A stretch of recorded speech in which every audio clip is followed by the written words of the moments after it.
Hey there, folks. Welcome back. This is what we call hour two, usually.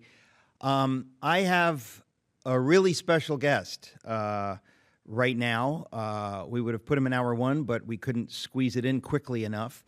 I'm talking about Steve Deace. He's been on this program before. Some of you know who he is. Some of you know, because we've been talking about it like crazy, that he's the guy behind Nefarious, the film that Albin and I both have been raving about, although we haven't seen it. Just kidding. We saw it, and we just thought it was so terrific that we've been talking about it a lot. What some of you know, if you listen to this program, is that there's this thing called spiritual warfare. When you do something really, really powerful for God, usually the satanic enemy doesn't like it, and you get some pushback. That's actually a good thing. It shows you're over the target. Steve Deace was hospitalized while he was promoting this film. I'll let him tell the story. He was hospitalized again. Steve Deace, my friend, congratulations on everything, and I'm just really thrilled to be looking at you, that you're out of the hospital and you're able to do a show like this. As someone who's prayed for you and exhorted others to do the same, I am really just thrilled to see you back in the land of the living. God bless you, my friend, and welcome. Thank you, brother. Appreciate it, and appreciate all those prayers. I mean, I felt them in the hospital Friday afternoon. I mean, I was as demoralized and discouraged as I've ever been. And Eric, literally 10 minutes before I started talking to you, I got a text from one of our other producers, our director of marketing, John Sullivan. His car was just totaled by a nursing student who fell asleep. Luckily, he just had gotten out of his car.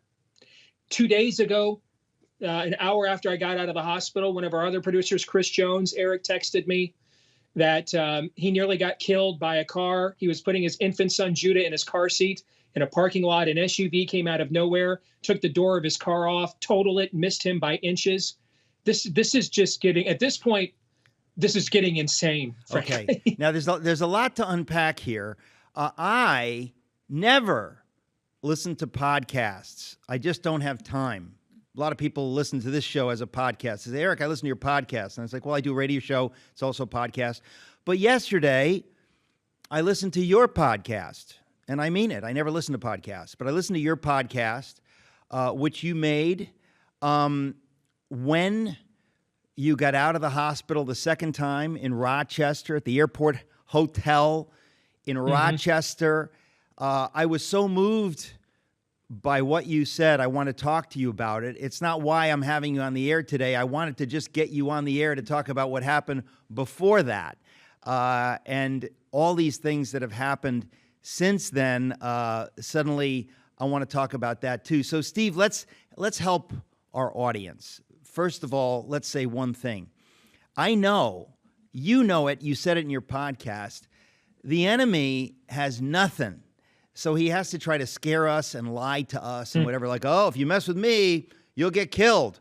Well, evidently, no. Here you are, Steve Deace, John Sullivan, alive, your other producer, alive. But the enemy likes to rattle our cages and scare us. And the worst thing that could ever happen to him is if we could say, you're only emboldening me to do what God has called me to do. You're proving to me I'm over the target. You have lived this. And when people live this, they become a hero to those who are looking for inspiration. So you are a hero to me and to others who are looking for inspiration for doing some of the stuff you're doing. And you're not doing it to be a hero. That's the whole point. But let's tell the story for people who know nothing.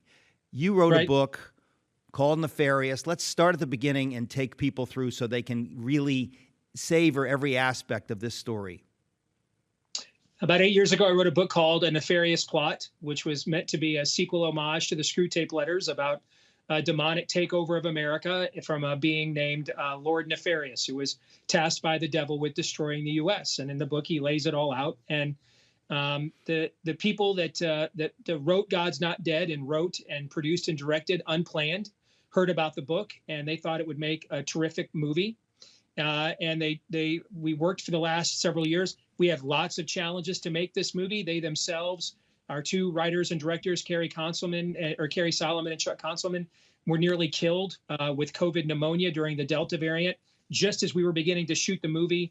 All kinds of, we had union strikes in right to work states. Our funding dried up. I mean, it was a challenge to get to the finish line. And then we finally got there, got the movie in theaters, didn't compromise its witness, water it down at all.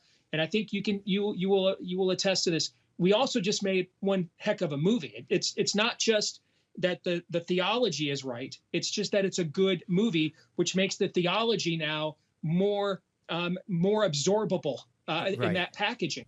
Well, look, doing things excellently is not a sidebar issue. It's a central issue. So the fact that you made a film that is actually a good film, it's not just biblically sound, it's not just devoid of the F word and other cursing. No, it's actually a good film and an important film. And our friend John Zmirak has raved about it at stream.org, and John's no pushover when it comes to aesthetics. So it is a good film. You made a good film, and you made an important film.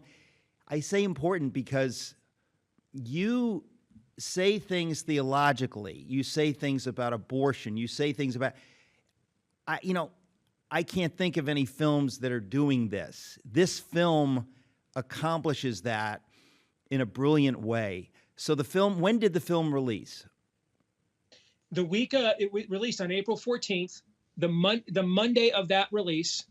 I had been struggling with a rash in my upper left torso. I thought maybe it was an aggressive deodorant I was using because I was doing a lot of traveling. And you know what that's like. You want to make sure you're fresh throughout the day. That's why I never ever use deodorant. I don't care. No, go ahead. Sorry. Go ahead.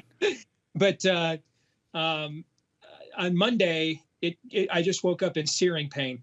And golf ball sized cyst had formed in my upper left torso. Whoa. Golf ball sized cysts?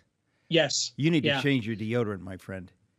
Yeah, that's and I wish it was the deodorant. No, listen, seriously, that's unbelievable. I hadn't heard that detail. So this is days before the launch of the film. It's the week of the movie's release. You're traveling to promote the film. It's very, very, very important that you spend all this money and you do all this work, that the film do well in the box office. And so here you're promoting the film, and as you're promoting the film, you wake up with a golf ball-sized cyst. I don't really want to picture that. That is horrifying.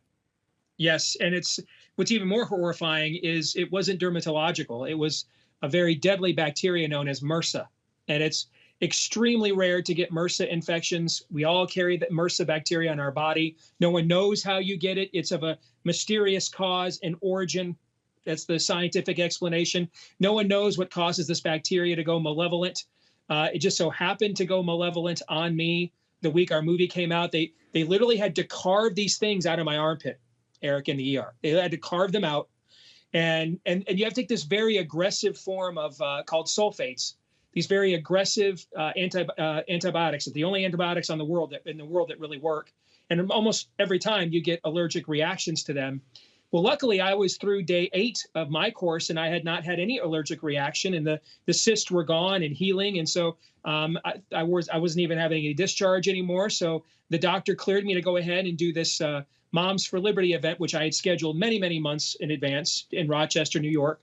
So I hopped on the plane. Hang on a second. So you were in the hospital before the Moms for Liberty event. You were in the hospital. Did you have fevers? Did you have anything like that at that point? Oh, it was dreadful. The pain. I want to get back to this because I don't want to skip over that to Rochester, because Rochester is just the second part. We'll be right back. We're talking to Steve Deace. The film is Nefarious. Folks, welcome back. I'm talking to Steve Deace, D-E-A-C-E, the man behind the film and the book Nefarious. Steve, you've been through hell, and before we skip to the second part of the hell that you've been through, I want to talk about the first part. You were in the hospital. You said you had all kinds of treatments. You had serious fevers. Talk about that, because you didn't mention that. Mm-hmm. Yeah, I mean, I was delirious. I don't really remember, other than the pain, Eric. I don't remember much of the hospital experience because, I mean, I was out of it. I was passed out for hours in the ER waiting my turn. You know, my wife's tweeting my condition. My small group guys come up to pray over me. I can barely remember that. I just remember it being in pain so much that basically I just passed out, and this went on for hours in the ER before they finally got me back there, and they were literally able to carve these things out of me.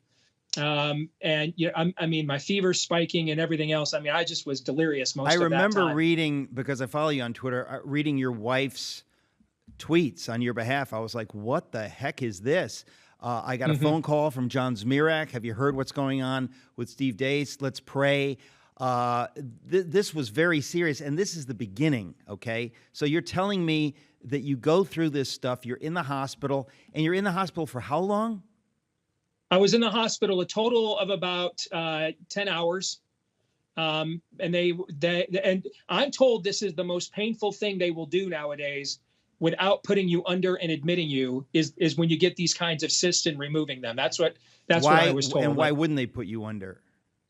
I don't really know the answer to that. I don't know. I mean, like I said, all I remember is the pain and the agony. I don't remember much of conversations or anything else. So you had fever, you had these cysts. This is an infection, a mysterious quote unquote infection that strikes you just days before this film comes out. And so you go through this, but they're able to dig this stuff out, and you think you're fine now. Yeah. I mean, I'm not discharging at all. Meaning the cysts have drained of the bacteria in them. I don't even have them covered anymore. And I'm tolerating the antibiotic. I'm having, you know, a few sensations like, you know, chills and stuff, but relatively speaking, it's nothing compared to what I was going through. And so the doctors cleared me to get on the plane on Thursday and go out to Rochester for the Moms for Liberty event. Okay. So this is 3 days after you went into the hospital. Now you think you're okay. You've been through this bizarre, I mean, and when I read your wife's tweets, it was obvious this was serious. So, but the doctors say, okay, you're good to go now. We've solved the problem. You can fly to Rochester to this event. And again, you're going to be promoting the film. I'm 1,000 miles from home. We get there the night before, and in the middle of the night, I just start spiking and, you know, the worst fevers I've had yet. I can't even stand. I'm trembling so bad. Finally, when it gets to 100, I'm in this hotel in the city I've never been in, 1,000 miles from home. Finally, my wife, when it gets to 104, calls 911. First time I've ever needed that. I've ever been in an ambulance in my entire life. They make the decision, yeah, I need to go in. There is concern that I'm experiencing either some extreme allergic reaction to the medication, or even worse, that maybe they didn't get all the bacteria and it got into my bloodstream before they removed the cysts. And that's when you are what's called sepsis, or a form of blood infection. Can require PICC lines in your arm for 3-6 months, lots of treatments. And then, when an adult man has a fever of 104 degrees, that is called very serious. Yes. So obviously we're glad your wife called the ambulance. But again, you are in an airport hotel 1,000 miles from home. Now, where is home for you guys? West Des Moines, Iowa. In Iowa, that's right. And so here you are. You go to the hospital 5 a.m. And again, you told the story on your podcast that it was aired yesterday. But this is dramatic stuff. So keep going with this story. You go to the hospital now in Rochester. I'm in this room. It's not even the size of a closet. This hospital's overflowing. It's Strong Memorial Hospital in Rochester. There's gurneys and beds in the ER that are lined up too deep in the hallways. They have no rooms. There's like a giant, like a tarp tent provisional facility out in the back. I have to go there. I have the very last room in this facility, in this corner. We can't receive any guests. The bathroom is actually in another building. And they come in and tell me, we can't let you go. I mean, the infectious disease doctors won't want us to let you go until we get another blood culture and it comes back negative. We have to make sure you don't have MRSA in your blood. That could kill you. And the problem is it takes 24 hours or longer, since it's the weekend sometimes, for that sample to come in. So there's a chance that I might be with just me and my wife away from home, our kids, for days in this makeshift room that's barely a closet, awaiting results that may indicate that I have a serious blood infection that threatened my life. I mean, it was just beyond, I can't, it's the most, I became a Christian 20 years ago, Eric. But I know what discouragement is like. I grew up in an abusive home. I know what it's like to feel defeated. I've not felt like that. I've made mistakes. I've had failures as a believer over the last 20 years. I've never felt defeat. This was the first time I had truly felt discouragement, defeat. And it felt like everything we had endured and everything else for this movie to get it done. And this is how it's going to end. And I felt defeat. I felt like, maybe we didn't do what God wanted us to do. Maybe God had abandoned us. And I knew intellectually that wasn't right, but emotionally that's the way I felt. I just incredibly defeated. I want to be clear with my audience, because I listened to the podcast yesterday, and I want to say again, I just don't ever listen to podcasts, but it was very moving. You tell this whole story, and it affected me very much, Steve, because like you, not to this extent, but I'm in a spiritual battle, and sometimes it gets tough. Sometimes it gets very discouraging. You went to the mat and created this great film, and I know, as somebody who does stuff, sometimes things don't, you say, Lord, this isn't doing as well as I had hoped. I poured myself into this. I know the level of excellence. Why, Lord? What's going on? I mean, to sell a film in this day and age, with all the demonic stuff that's out there, all the garbage that's out there, to try to get a film that is pointedly about the spiritual reality. I mean, you talk about, going where you're not supposed to go in Hollywood or in the culture. You went there in spades. You deal with the unborn, the abortion, and very, very powerful. And then the film doesn't do what you had hoped. Now, this happens all the time. Making a Christian film, making this kind of a film, to get it out, to get it distributed, to get the word out, even to Christians, many of whom are either lazy or they just don't care. They're too busy. They don't feel like I need to see this film because it's the right thing to do, even when it's a good film. And so that was part of what was going on with you, that there was some disappointment in the natural. Yeah. And in the natural, I'm as sick as I had been in many, many, many years. And as the day went on, I could feel this resolve out of nowhere hitting me. And I'm confident that was the prayers of the righteous availing much. And they found another makeshift room for me in an observational wing, but it would at least give us some privacy. We could at least have one visitor come in. And so like a pastor of the Moms for Liberty group could come in and pray with me. I'm getting more encouraged as the day goes on, but all the fevers and everything are all still there. And because this is overcrowded, my wife has to go home at 8:00. And right as she gets ready to go home, I tweet out, it's just going to be me, God, and the enemy alone in this room for the next 24 hours. I had a sense something was coming. I just wasn't sure what it was. And shortly after that, I fell asleep. I woke up about an hour later, shortly before 9, and I'm as hot as I have been this entire time. And I've got heat rashes up and down my legs. I've got the MRSA antibiotic, 2 different ones now going in my arms. I'm having allergic reactions to them. I still don't have the blood culture back. I don't know if it's in my system or not. And I just had this overwhelming sensation or conviction that I needed to get up, rise, and walk.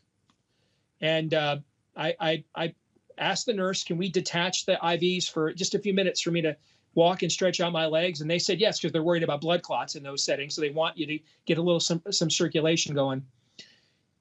Before I knew it, I had walked 3 hours in this C-section corridor in this hospital, over 9 kilometers, which I think is over 5 miles. I stopped briefly for water and to check my temperature because I just started sweating and started breaking these fevers. I had very bad pain in one of the IV arms, and the pain just went away. And it's the most intimate encounter with the Lord I've ever had since the night of my salvation. I want to say, before we're going to go to a break here, we'll be back much more with Steve Deace, but you had an encounter with God. a real encounter with the Lord, and we're going to talk about that when we come back. Welcome back, folks. I have the joy and the privilege of speaking to Steve Deace, who I'm just thrilled to see, Steve, because you've been through hell. There was no indication that you'd be out of the hospital and able to do anything like this. I'm going to say it's a miracle. It's at least a major blessing from God that you're on your feet and able to talk after the hell you've been through. You were just talking to us about this dark night of the soul. You're alone in an unpleasant place, in a strange hospital. Your wife is forced to leave. It's you and the Lord. And you said that you had this compulsion. You woke up at 9 o'clock after just an hour's sleep that you had to walk. And that just seems like, that seems like God, because you think, what is that? Where does that come from? But you just had this kind of compulsion, and you get them to unhook the IVs, whatever, and let you walk. And they let you do this for an hour and another hour and another. I mean, it's an amazing thing that you walked and walked and walked and walked in this sick condition around this hospital, around, and you had an encounter with God, which you talk about on your podcast. But just tell my audience so they can understand something of what it was that you experienced, because it's moving.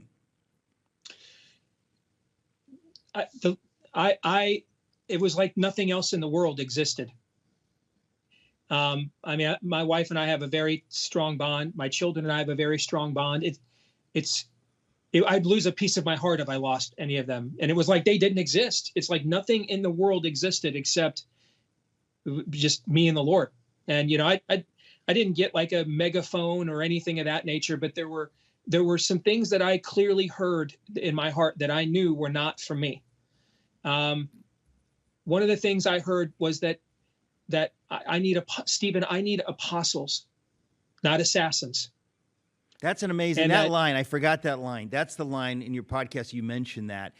And when you say you heard that, you didn't hear an audible voice, you didn't see the letter spelled out, but in your spirit, man, you got that. Yep. That the Lord's saying to you, I need apostles, not assassins. And what did you sense that God is trying to say to you, you've been taking this battle too much on in the flesh? There's too much of you fighting and not enough of letting me fight through you?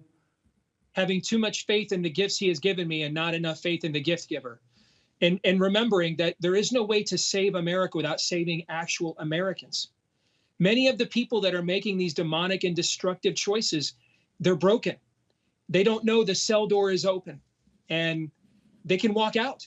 But that light, they fear like they're not good enough for it, that it's strange. They can't trust it. And so they retreat even more and more into the darkness. And of course, the church for the last generation, frankly, has just not taken discipleship, catechesis, and these kinds of things seriously. Well, that's important you say discipleship, catechesis, because I mean, I write about this to some extent in my book, Letter to the American Church. We've gotten big on evangelism. It's like, oh, people need to meet Jesus. People need to meet Jesus. It's like, well, guess what?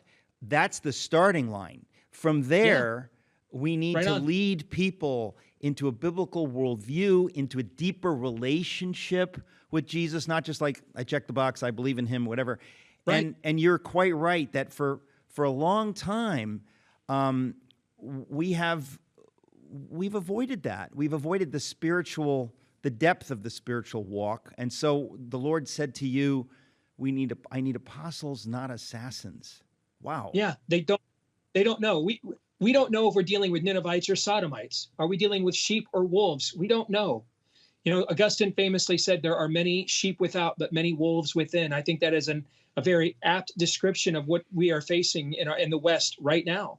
And one of the other things I clearly heard in my spirit was a sense that I'm about to lose hope, and that lots of us are about to lose hope, and to not give up doing good, to keep doing good, to keep trying to win your spouse, to keep trying to reach your child who thinks they're struggling with their gender identity. They're not listening now. Don't quit.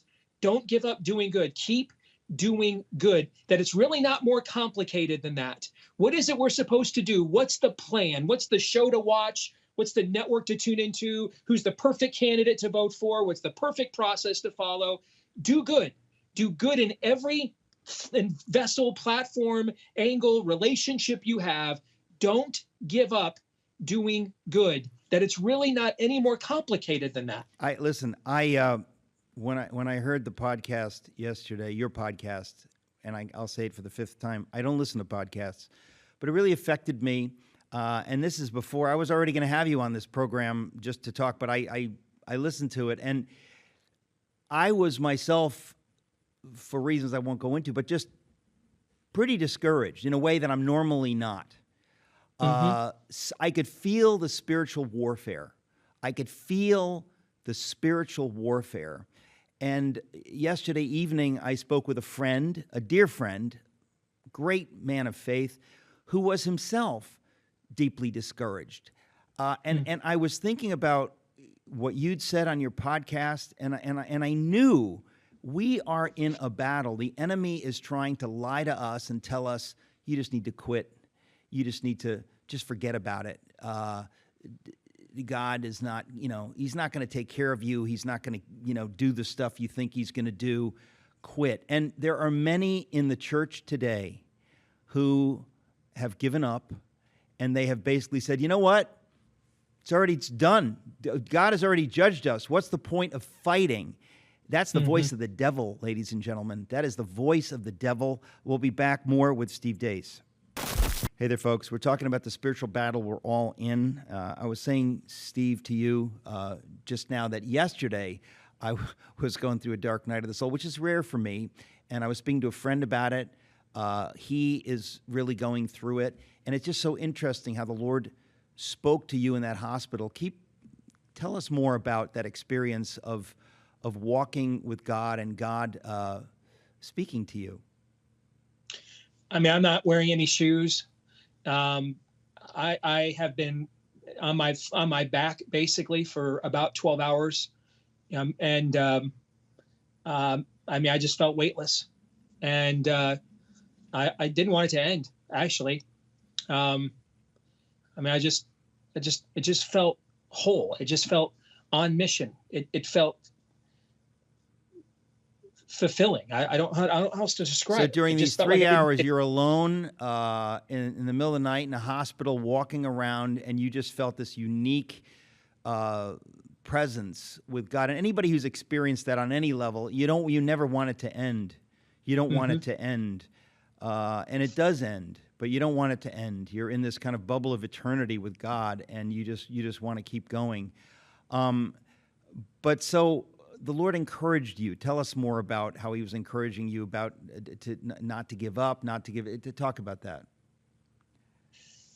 I think we are losing hope because we have a sense that there's nothing we can do, that God will not help us, will not save us, or won't save us the way that we want Him to, that we're too far gone. We're dealing with things that are overwhelming, and God made it very clear to me that He has given me prodigious gifts, but they're nothing. They're absolutely nothing compared to what He can do all on His own.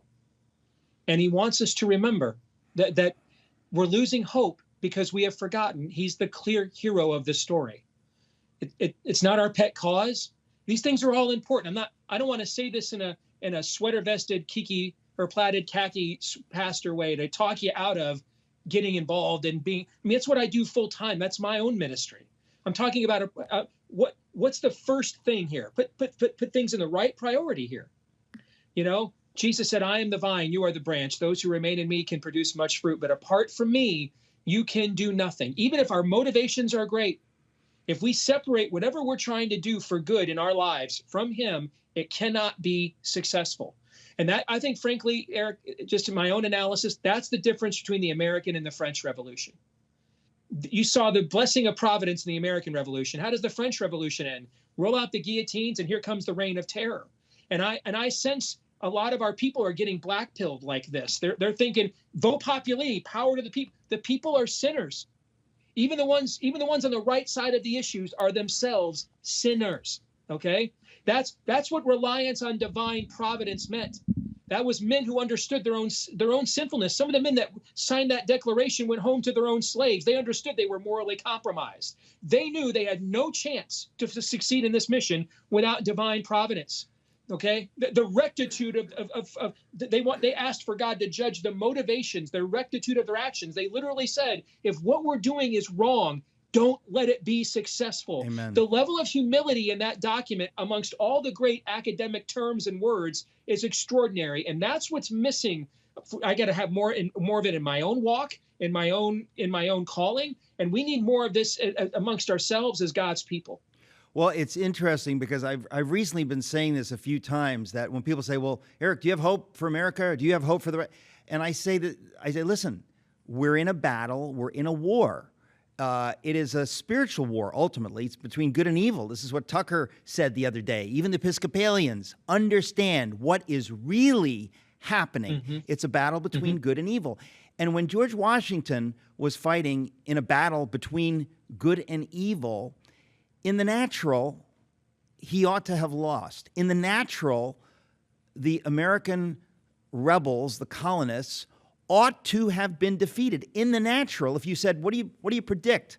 That's the prediction. They should have lost the Battle of Long Island, the Battle of Brooklyn. They ought to have been crushed.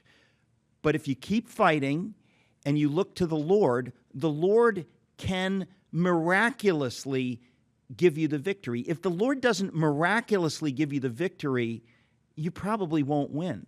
So either you rely on him and keep fighting, or you lose, because there are no guarantees. Apart from him, it's true, we can do nothing. But there are a lot of people that they don't know that that's true.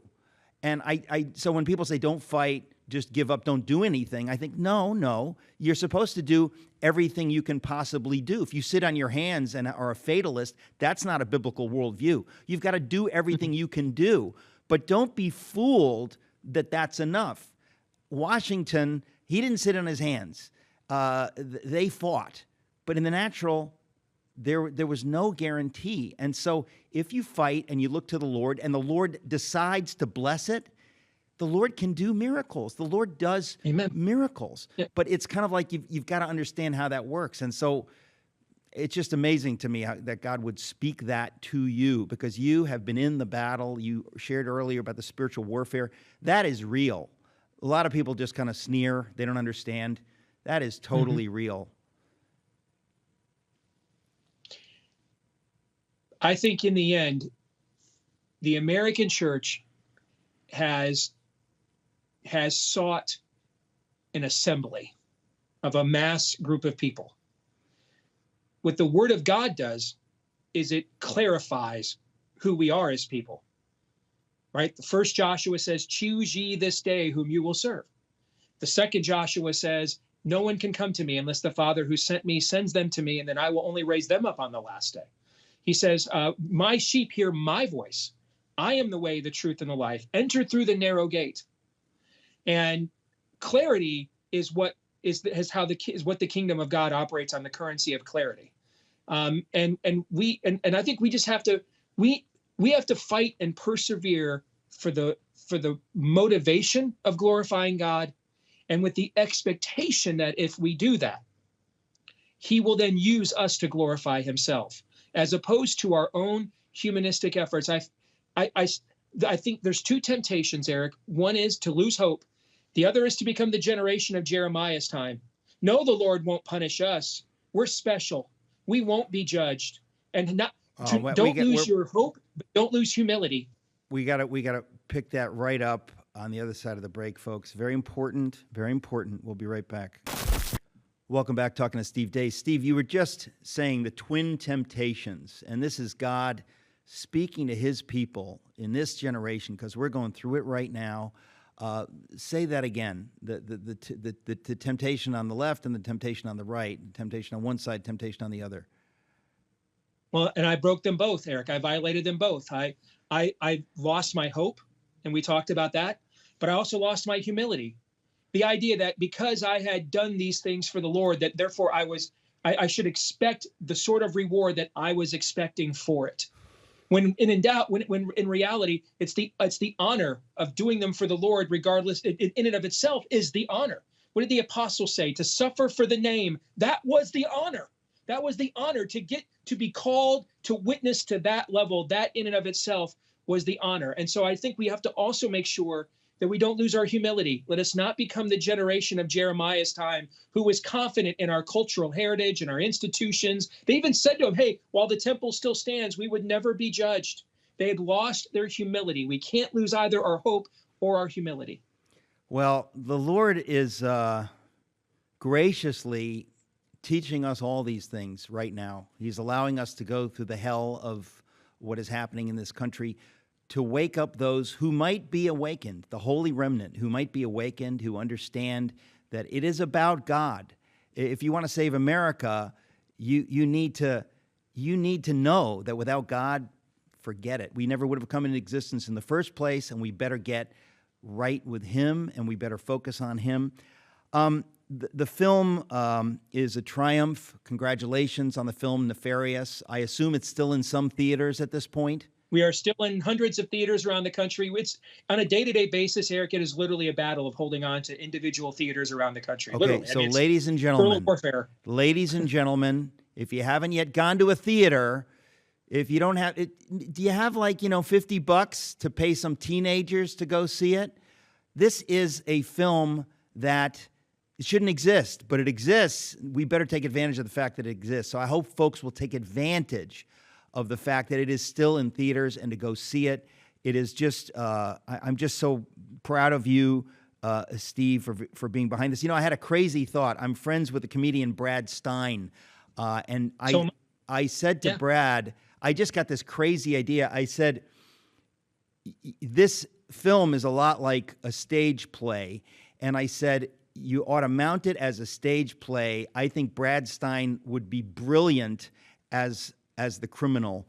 Not many people could pull that off, frankly. I agree with you. But I could see it as a stage play going around the country for more intimate settings, because it's well done. The theology is terrific. It's powerful. It's convicting, and it's the kind of thing, as we say over and over, you can bring people who don't have much faith or they don't know what they think. That's the whole point. That's what makes it a wonderful film, is that it'll give them something to think about. So, Steve, now that you're out of the hospital, what are you doing with your time? The Lord made it clear I was to, other than talking about the movie and what He shared with me, I'm divorced from the culture war this week. You won't see me commenting. Even in the Tucker Carlson news was oh man, that was nope. Yeah. I'm going to stay away. Okay, and so this week I'm just hanging out with my family, my kids, and getting refreshed and talking to people like you about our film. And next week I'll come back to my chair at the Blaze. What Tucker Carlson news? I don't know nothing about that. What happened? What happened? Yeah. What happened? I heard he and Don Lemon got whacked out. We can't talk about that. Listen, praise Jesus. I praise God for you. Grateful for all you're doing and for what we're able to talk about. Ladies and gentlemen, if you haven't seen Nefarious, I don't know what to tell you. You better check it out and drag some people with you. Steve, God bless you, my friend. To be continued. Same to you. Thank you, brother. Folks, this is your daily reminder to please go to mypillow.com or mystore.com, and to get huge savings, use the code ERIC. If you don't believe me, here are some celebrity friends. Mama said to use the code ERIC. Use the code ERIC. Eric. Thank you very much.